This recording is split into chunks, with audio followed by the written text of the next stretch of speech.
and welcome to the Short Stuff. I'm Josh, and there's Chuck. And Chuck, I have a question for you. Yes? Don't you want to Fanta? Was that a slogan? Mm-hmm. Oh, don't you wanna? Yeah, I remember that now. It was very catchy. Don't you Fanta, don't you wanna? Was that it? Don't you want to Fanta? That's how I remember it. Oh, okay. I love Fanta. I mean... Wait. You never answered my question. Well, yeah, of course I do, if I love it. Good. I think I've mentioned plenty of times that I did not grow up drinking much soda because as a family, we didn't have the kind of money to just load up the house with sodas. Mm-hmm. So sodas were only reserved for my mom to drink Tab. Oh, yeah, she was a Tab drinker, huh? Yeah, we had money for that. But I didn't drink much soda growing up, so I don't drink soda now, thankfully, because that stuff is so bad for you, generally speaking. But I will hammer down 6 Cokes a year and maybe 4 or 5 Fanta oranges. All at once a year. I love them. I love that Fanta orange. I just, you can't drink that stuff a lot. Have you had any of the other Fantas, the grape, et cetera? I think I dabbled in the grape and knee-high grape and stuff when I was a kid, but it's really that. And I like Sunkist, preferred Sunkist as a kid here and there. Sunkist when soda, I would have right? it. Yeah. But Fanta orange is one of my rare guilty pleasures. I gotcha. I was more of a Faygo man as a kid. I never drank those. And I also never have drank any of the clear or yellows. Like, I've never tasted Mountain Dew. Didn't drink Mellow Yellow or Sprite or 7-Up or anything like that. You missed out. You'd never tasted Mountain Dew or Mellow Yellow. I just want to make sure I have that correct. I don't think so. Wow. I can't remember ever doing it. I mean, I don't even know what it tastes like. It looks lemon-limey, but... No, it's not. It's its own thing for sure. I don't know that you should ever break the streak now that you've reached this long without trying it, but it's not lemon lime. It's its own thing. But what we're talking about is whether or not Fanta is a Nazi drink. And we're going to go into the history of that. And we're going to start out talking a little bit about Coca-Cola, the parent company. As most people know by now, it was invented by Dr. John Stith Pemberton in 1886. He was a morphine-addicted Civil War veteran looking for a better way to feel better than morphine, and put together some cocoa leaves and cola nuts, which had, were stimulants because of cocaine and caffeine, and said, hey, this is like a new kind of medicine. And after he died, it went on to be a very, very popular drink. It sure did. One of the things that Coca-Cola did over time was they expanded around the world. They became an ambassador of American democracy. One of the places they expanded to is Germany, pre-war Germany, or maybe interwar Germany. I'm not sure when they showed up. But regardless, by the time World War II was starting to ramp up, say the late 30s, Coca-Cola was heavily entrenched in Germany, and its subsidiary was Coca-Cola GmbH, which stands for Gesellschaft mit beschränkter Haftung, which translates to company with limited liability. And there was a guy named Max Kite who ran the show there. And boy, oh boy, was he dedicated to Coca-Cola and furthering the cause of Coca-Cola in Germany. Yes, for sure. There's a guy named Mark Pendergrast who wrote a book called For God, Country, and Coca-Cola. No colon. Yeah, Way to go, Mark. Yeah. That's incredible. And he said that, this guy loved Coke so much, he really just wanted to weave it into every aspect of German life, including the Nazi Party, even though supposedly he never was officially joined the Nazi Party. And you think like, well, Coke probably wasn't super stoked about this. They didn't care. Robert Woodruff was running Coke at the time. And he was like, hey, this is all good. We're going to co-sponsor the 1936 Berlin Olympics. We're going to hang up some banners there with our logo right next to the swastika. And it's all good, everybody. Yeah. Can you imagine? I looked high and low for a photograph of that, and I could not find it. I'm sure Coca-Cola has dedicated a significant amount of its operational funding to destroying any evidence of that banner ever. I haven't been to the World of Coke Museum, but I bet right here in Atlanta, I bet it's not in there. I'll bet they don't have it up too.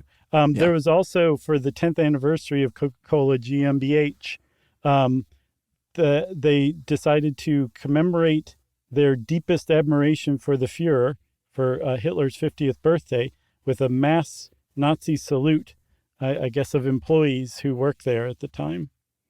Yeah, exactly. So Coca-Cola was very much entrenched in Nazi Germany even before the war, especially before the war, I should say.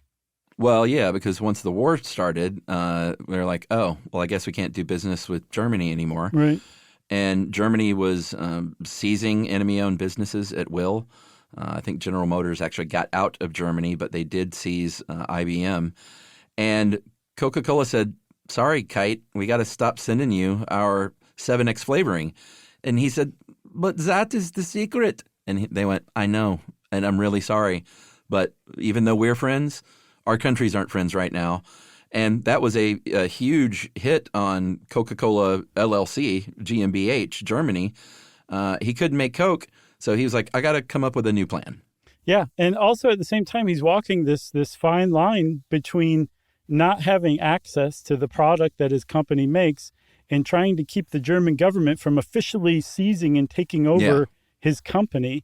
And to do that, he needs a hit.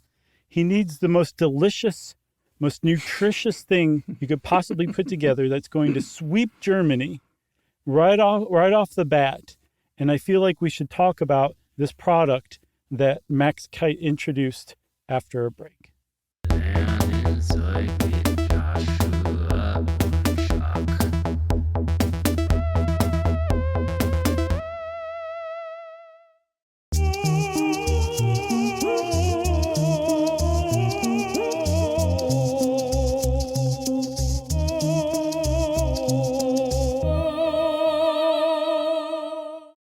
Okay, Chuck, so Max Kite's like, what am I going to do? I need to come up with something fast to keep my company afloat.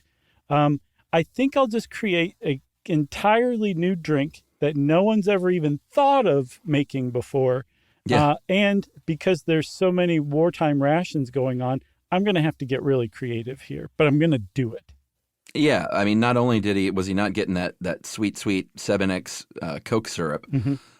he didn't have sugar, or at least much. They were rationing sugar at the time. Mm-hmm. So he said, all right. He ended up saying the recipe was made from the leftovers of the leftovers. The first Fanta, which, by the way, is the German word for fantasy or imagination. And supposedly he said, hey, marketing team, use your fantasy to think of a good name. And they said, how about Fanta? And he went, that's great. How about Love Day? I think it was a guy named Joe Nip, who officially thought of the name. But he got apple pulp from leftover apple cider making, beet sugar, and whey.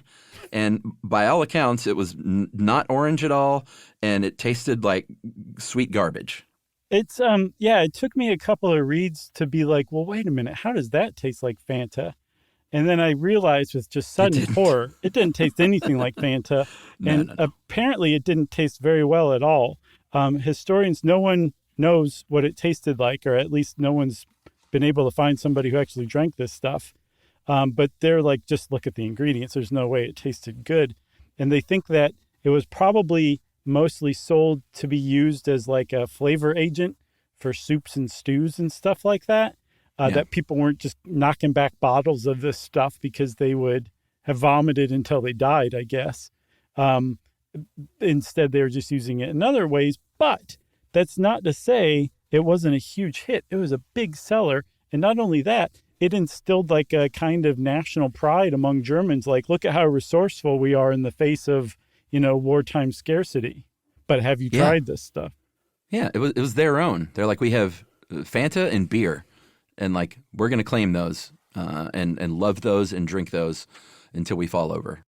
So he did, even though, like I said, he officially supposedly never joined the Nazi Party, he did work very closely with the Nazi Party because he needed their help. He needed their help making sure that production continued. And, the cooperation with the Nazis was a key part of that. But that was able to keep the doors open, at least. Officially, Coca-Cola in April of 1955, post-war, said, why don't we rejigger Fanta and make it taste good? And we've got the name. We have it copyrighted, and it's already sort of got a little bit of a cred, at least in Europe. So let's just keep the name, and hopefully no one will remember the Nazi ties. Yeah. But also, so this name, just the name, right? They could have come up with anything else. But just the name has Nazi ties, like you said. It was created in and for Nazi Germany. And it was also made from apple pulp and beet sugar and whey. Why would you use that? I would think you would want to do the exact opposite and bury that name like it was a banner with the Coke logo and a swastika. But instead, they just went with it, and they introduced it in Italy first as the version we know now, this orange soda version. And Italy was like, yeah, it's pretty good. Let's go with that.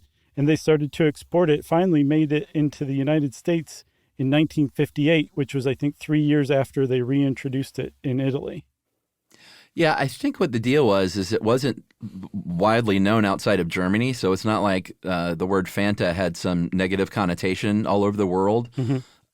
And the Germans loved it, so it actually had a positive connotation in at least one market. So, yeah, I get it. I mean, maybe it would have been a good PR move to change it because of the Nazi thing, but right. I don't think it was like some otherwise tainted name. I see what you mean. They were like, I'm sure people will just forget about it anyway within a year or two. Anybody who even knows about it, it'll never come out. Yeah, until, people started calling it a Nazi drink and on the internet. Right. And the idea kind of spread, and it was, it was Fanta and not Fanta. But yeah, people largely didn't think much about it, and I still don't think much about it. I mean, it's not like if you buy a Fanta or something today, you're supporting Nazis. Right. It goes to support the upkeep of Hitler's tomb or something like that. A small donation. But the author Pendergrast was like, it is still pretty significant that people like this drink enough that even knowing its roots or where it came from, you're just like, it's an orange soda. I like it for what it is. And it's not just orange, as we said. They have a whole line of flavors, including grape.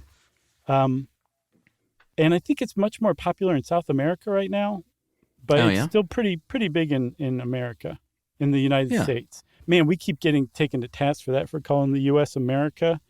Yeah. Sorry, everybody. That's what they tell us. That's what they teach us here. Yeah. And hey, pretty soon, a lot of parts of the world are going to be called America. So get used to it, everyone. As far as Kite goes, he stuck around, and the Coca-Cola company said, you know what?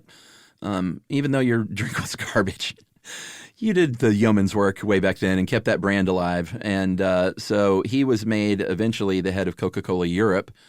And, seems like had a pretty good career as a soda guy. Oh, one other thing about that, too, is Kite, as the Nazis rolled into country after country, Kite was right behind the tanks going, your division of Coca-Cola is now part of Coca-Cola Deutschland. Your division of Coca-Cola is now part of Coca-Cola Deutschland. And so when he was made the head of Coca-Cola Europe, he had consolidated through conquering other businesses. Yeah. He had consolidated all into one company because of the Nazis conquering these countries. Isn't that nuts? Yeah. I mean, who better to lead the Coca-Cola Europe, I guess he was already in place. Yeah. He kept pounding his fist in his hand whenever he talked at like board meetings and investors meetings. That's right. Okay, well, that's it for Fanta. Do you want a Fanta? I don't know. That's only a question you can answer yourself. And while you think about that, we're done with this. So Short Stuff is out. Stuff You Should Know is a production of iHeartRadio. For more podcasts from iHeartRadio, visit the iHeartRadio app, Apple Podcasts, or wherever you listen to your favorite shows.